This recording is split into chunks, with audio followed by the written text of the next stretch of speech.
Hi, my name is Patrick.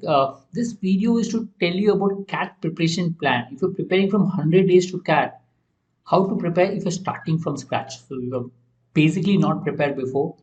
So broad guideline. I'm not saying that you'll score very high percentile, but you can follow this no matter what and try to score as much as possible. Let's try to look at the plan. So basically you have 100 days to CAT.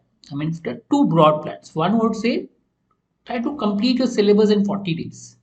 And the remaining 60 days, which I feel is more important, focus on mock writing, revision, and improvement.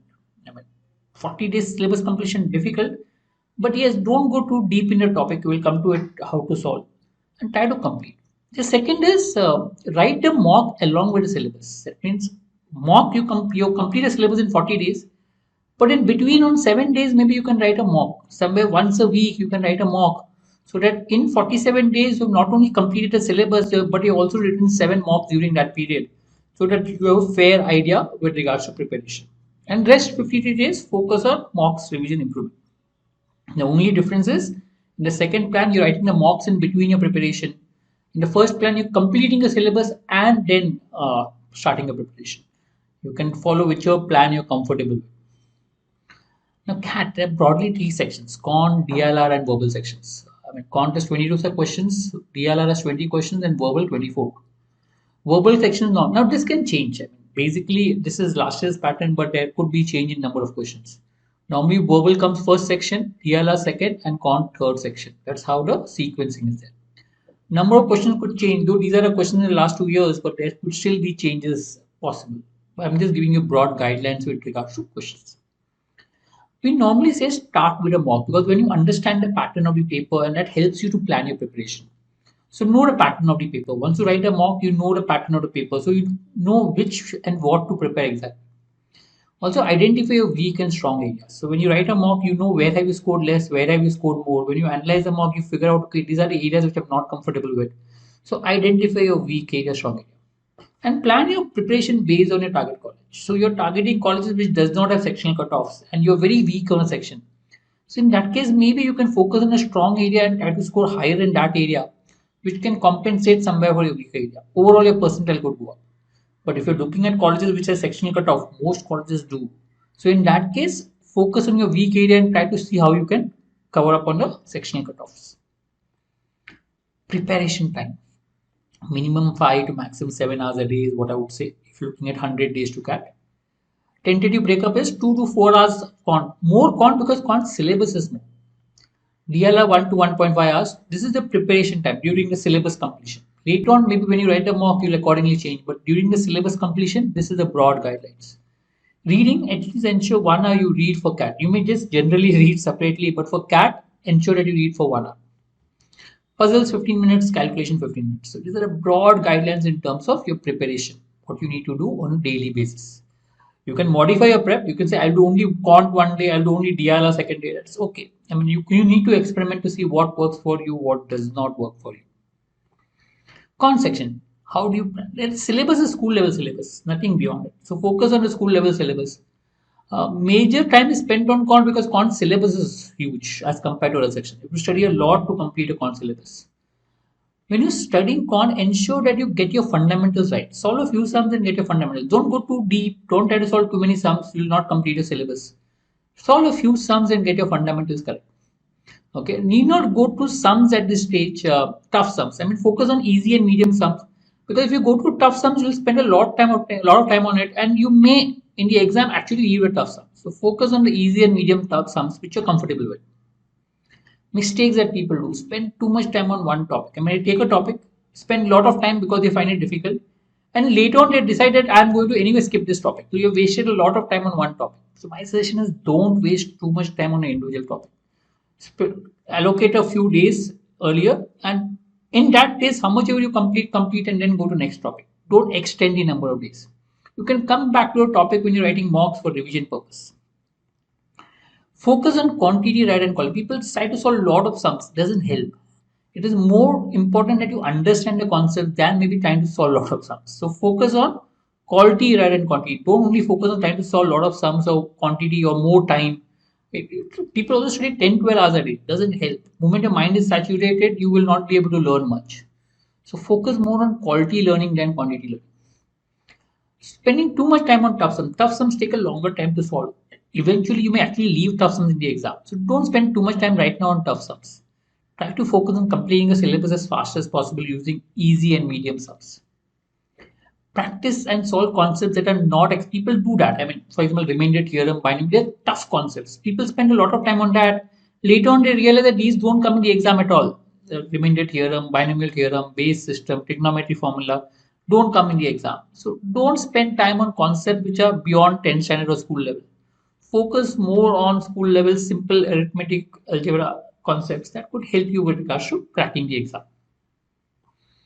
I've listed down topics that you can look at. I also told you how to complete in 40 days. The idea of completing is you can complete 2 days number system, 2 days averages, 2 days. So during this time, just try to solve the questions as much as possible. Okay, practice the questions. You can allocate. For example, you say no permutation combination. I'm anyway going to leave. You can say that I'm not going to solve this 3 days. These 3 days, then you can allocate to other topics. That's fine. Experiment and try to figure out how many days is required and then solve. Remember, arithmetic is important. You can spend more time on arithmetic initially and less time on maybe algebra and geometry. And if you find it tough, I mean, spend more time on the areas that you're comfortable with because those are the areas you will tend to solve in the examination. As I said, feel free that you feel that some topics you're not comfortable, you can skip it for right now completely. Focus on topics you're comfortable with and try to complete your syllabus in the given time frame. Avoid extending beyond 40 days. You can come back to a topic once you finish the syllabus and try to practice again. I mean, you will have time during the mocks where you can come back to the topics.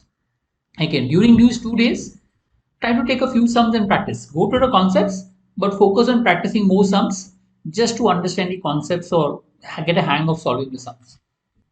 Don't go too deep, try to solve easy sums and that should suffice. You can refer any notes that are required, normal CAT notes for practice. DLR section. There are varied type of question. DLR has been varying every year. There's no standard type of question that comes. It's actually a combination of different standard types that they make it varied. Mainly non-traditional type of question, not the traditional matrix based or table format, etc. It's normally non-traditional type. You'll have radar charts only or something other charts which will be there. So be comfortable with non-traditional type.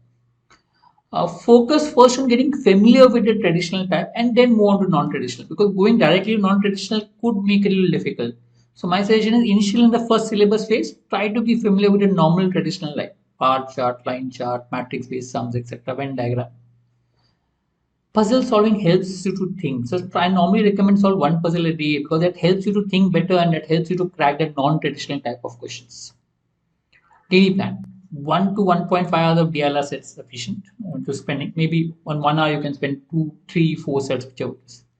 15 minutes of mental calculations and 15 minutes to 45 minutes of puzzles. Only 15 minutes is sufficient puzzles. So these are things that you can do on a daily basis for DLR. Right? Helps. Puzzle solving could be anything. Sudoku, Kakuro, Hirato. There is Minesweeper which is there. It can be from the internet, pick up anything and solve. You can have books like George Summer's Shakundra Devi where you can pick up puzzle books and solve. Just to make your mind tick. That's what is important. Syllabus, complete the syllabus in 30 days. I'll give you the schedule as such. Understand the basic DI and LR sets during the syllabus completion. Don't extend more than 30 days because you need to practice the non-traditional type of DILR which takes some time to get used to it. So easy sums in a syllabus stage, don't look at tough sums. I mean, again, the same warning, don't try to focus on tough sums, focus on easy sums just to understand the fundamentals. Okay, and ensure that you keep a deadline, don't extend it. So your 30 days, keep it 30 days, don't try to extend it beyond 30 days.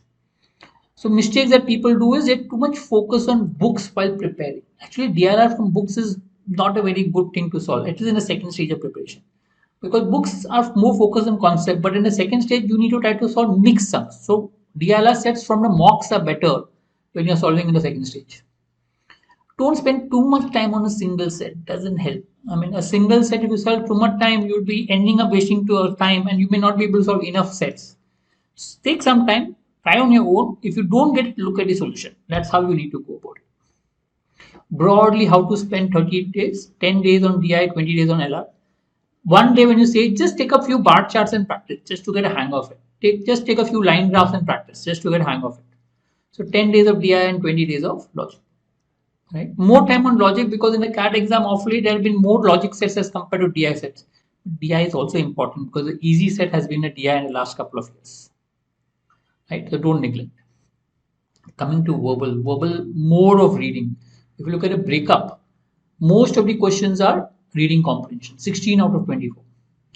Even alternate summary, Jamal Parade, all based on somewhere reading. If you're good at reading, all this will help. So focus should be reading. Ensure that you read a lot. Ensure that you enjoy reading. Preparation. Normally read for half an hour to 1 hour on newspaper editorials to start with. Okay. Or articles from varied sources. You'll get the varied sources from aldaily.com one. So half an hour to 1 hour of reading newspapers or articles from different sources. That is what's important. Also, if possible, write blog, personal diary, summary of articles. So when you read article, you can write a summary. You can write a blog like Quora, you can answer the question, etc. You can have a personal diary of your own.